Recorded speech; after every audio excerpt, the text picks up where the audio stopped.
আপনারা সবাই একজন হাদিস বিশেষজ্ঞের নাম শুনেছেন, যেনার নাম হলো ইমাম আহমদ ইবনে হাম্বল। তিনি হাদিস কালেকশনের জন্য বাহিরে গেলেন। তিনি বের হয়ে গেলেন। তিনি একটা মসজিদে গিয়ে মাগরিবের নামাজ আদায় করলেন এবং সেই জায়গায় ইশার সালাত আদায় করলেন। সেই সময় প্রচন্ড শীত। ইমাম আহমদ ইবনে হাম্বল তিনি নামাজ আদায় করে তিনি ভাবলেন আজকের রাতটা মসজিদেই কাটে দেই। ইমাম আহমদ ইবনে হাম্বল নামাজ শেষ করে তিনি হাদিসের কিতাব নিয়ে শুয়ে শুয়ে হাদিস দেখতেছেন। এমন সময় একজন দারোয়ান এসে বলল, আপনি মসজিদ থেকে বেরিয়ে যান, মসজিদে তালা লাগাই দিয়ে দেব। তিনি যে ইমাম আহমদ ইবনে হাম্বল তিনি আর জানেন না। ইমাম আহমদ ইবনে হাম্বল মনে মনে ভাবলেন যে আমি তো ফজরের মুসল্লি, ফজরের সালাত পড়ে ফজরের নামাজ পড়ে আমি বেরিয়ে যাব। সেই সময় আর থাকতে দিলেন না। ইমাম আহমদ ইবনে হাম্বলকে চিনলেন না। ইমাম আহমদ ইবনে হাম্বল তিনি কি করলেন, কাঁধে করে ব্যাগ নিয়ে মসজিদ থেকে বেরিয়ে রাস্তায় বেরিয়ে পড়লেন। ইমাম আহমদ ইবনে হাম্বল তিনি দেখলেন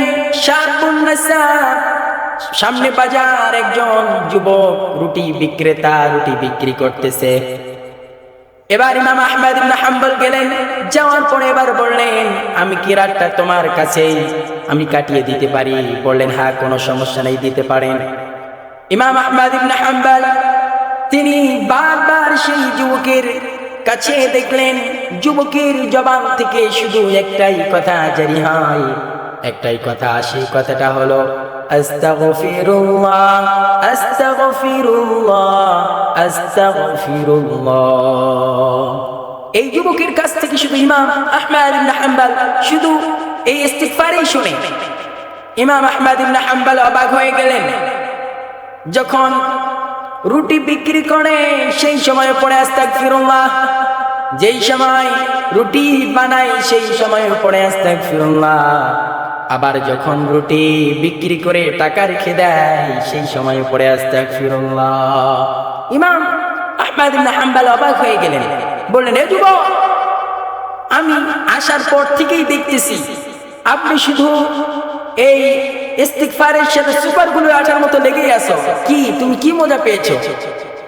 সেই সময় ইমাম আহমদ ইবনে হাম্বলকে বললেন, এই ইস্তিগফার পড়ার কারণে রব্বুল আলামিন আল্লাহ তাআলা আমাকে মুস্তাজাবুদ দাওয়া বানিয়েছেন। ইমাম আহমদ ইবনে হাম্বল বললেন, তুমি আনা মুস্তাজাবুদ দাওয়া, তুমি মুস্তাজাবুদ দাওয়া হয়েছো? আমার মনে হয় না। এবার সেই যুবক তিনি ইমাম আহমদ ইবনে হাম্বলকে বললেন, আল্লাহর কাছে যা দোয়া করেছি প্রত্যেকটা দোয়াই আমার রব্বুল আলামিন কবুল করে নিয়েছেন।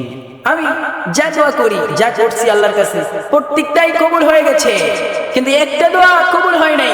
সেই দোয়াটা হলো এই যুগ শ্রেষ্ঠ একজন তাফসীর বিশেষজ্ঞ, তাফসীর কারক, যিনার নাম ইমাম আহমদ ইবনে হাম্বল আল্লাহর কাছে বলেছিলাম, আল্লাহ আমাকে জানি ওই তাফসীর আমাকে জানি হাদিস বিশেষজ্ঞ একজন প্রখ্যাত আলেম দ্বীন, যিনার নাম ইমাম আহমদ ইবনে হাম্বলকে না দেখে জানি না মরি। আল্লাহ তাআলার কাছে দোয়া করেছিলেন। ইমাম আহমদ ইবনে হাম্বল চোখের পানি ঝরালেন, ঝরানোর পরে বললেন, তোমার এই দোয়াটা আল্লাহর দরবারে কবুল হয়ে গেছে। বললেন, কি দোয়া? তুমি যে দোয়া করেছিলে, যে আল্লাহর কাছে দোয়া করেছিলে, আল্লাহ আমি জানি ইমাম আহমদ ইবনে হাম্বলকে না দেখে জানি না মরি, তেনার হাতে জানি হাত মিলাতে পারি, কপালে জানি চুমু দিতে পারি, আল্লাহ আমাকে সেই তৌফিক দান করে দিও। সে আল্লাহর কাছে সেই দোয়া তোমার কবুল হয়ে গেছে। আনা ইমাম আহমদ ইবনে হাম্বল, তুমি যার কাছে যাইতে চেয়েছিলা, যার খোঁজে তুমি বেরিয়ে যেতে চেয়েছিলা, তার কাছে যাওয়ার দরকার নাই। ইমাম আহমদ ইবনে হাম্বল তোমার সামনে এসে হাজির হয়ে গেছে। আল্লাহু আকবার। ইমাম আহমদ ইবনে হাম্বলের সামনে যখন সেই যুবক উপস্থিত হলেন, সেই যুবক চোখের অশ্রু ঝরে পানি ফেলে আল্লাহর কাছে বলেছে, আল্লাহ তুমি আমার সেই দোয়াটাও কবুল করে নিয়েছো।